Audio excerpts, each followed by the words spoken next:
The topic of this chapter is sharing, and you hear people talk about sharing their files quite a bit. I don't really dig that term too much just because it somehow implies that you're doing the world a favor, as if somehow you're giving somebody else half your cookie, where really you're doing yourself a favor. You're getting your files out there. So after spending all that time creating a highly intricate vector-based illustration or design, you want to be able to repurpose it 6 ways to Sunday. Just as I'm doing with this file right here. It's called Ghost Robot Assets 2.ai, found inside the 12 exporting folder. And you may wonder what's so 2 about it. Well, this is that version of the document that contains the bleed boundary and the print dialog box settings and all the other changes that we applied in the previous chapter. However, I've got 2 versions of the file here for you. One has live type with all those special fonts, Birch and News Gothic and Adobe Caslon Pro. If you don't have those fonts available to you, you can open this document right here. It's called Ghost Robot Outlines 2.ai, found inside that same 12 exporting folder. And in this case, all the text has been converted to path outlines. Anyway, I'm going to switch back to the assets2.ai file. And in this exercise, we are going to explore the incredibly flexible nature of the .ai file format, which allows you, by the way, to create files that can be opened on anybody's system for free using a free application called Adobe Reader. So let me demonstrate how that works. But before we do it, by the way, it's very important that we annotate this file with metadata, because otherwise we put the file out there and nobody knows who created it. So you've got to go ahead and mark your files, put in the author information, put in the copyright information, add a description, what have you. So I'll go up to the File menu and choose the File Info command, or press Control-Shift-Alt-I, Command-Shift-Option-I on the Mac.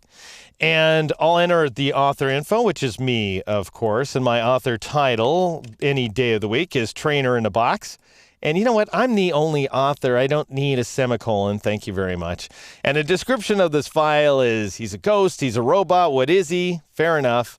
I'm going to go ahead and change the copyright status to copyrighted. And we'll enter that special character here on the PC. Press and hold Alt, dial in 0169 on the numeric keypad. Release the Alt key, and then I'll see a list of the various copyright statements that I've entered in the past. I'll select 2060, type in Graphics Inc., given the futuristic nature of this document. After all, the publication isn't actually due out until 2174.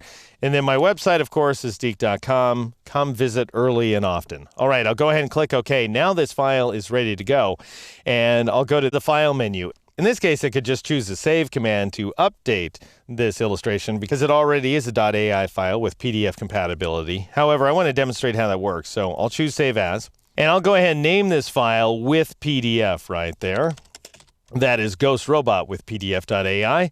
Then I'll click on a Save button, and I'll get this warning right here that's telling me this interesting thing about my spot colors. So you may recall that I changed all these lilac colored elements here on the second artboard and the third and fourth artboards as well. I changed them to the spot color Pantone 266C.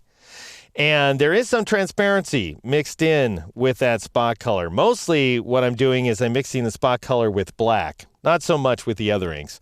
But what Illustrator is saying is when spot colors are used with transparency, which is happening inside of this document, changing them to process colors outside of Illustrator, meaning that I would have to use another application other than Illustrator to convert that spot color Pantone 266C to its CMYK equivalents, in which case, by the way, I'm much better doing that inside of Illustrator before I take the .ai file into a different application. But fair enough.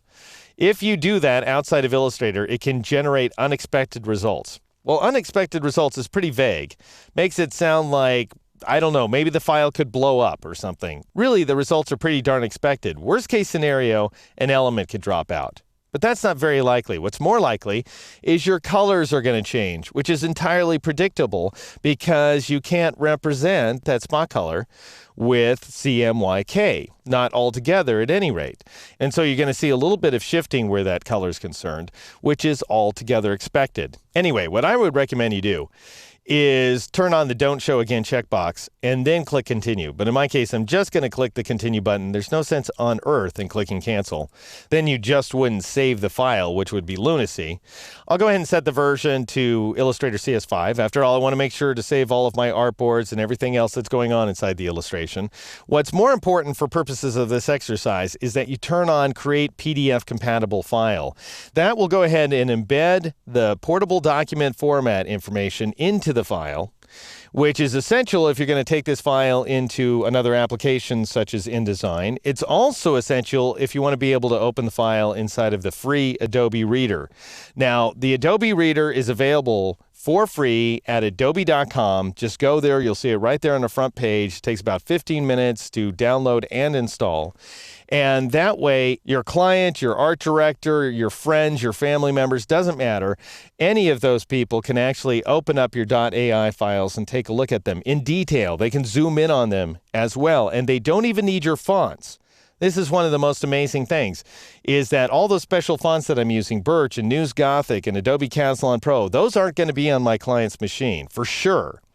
And yet, they'll be able to see the text just fine as if they had the font, because a subset of those font definitions will be built into the PDF description of the file. Now, that doesn't do Illustrator any good, but it works with Adobe Reader and Adobe Acrobat and the other PDF file readers out there. By the way, this does make your file larger. So embedding PDF information does make it larger, but what's really interesting here is this option is available going way, way back, even back to Illustrator 10, which, of course, if we selected that file format, we'd lose our artboards and a lot of other stuff, actually. So it's not a good idea, but this is a pretty darn old and wonderful option.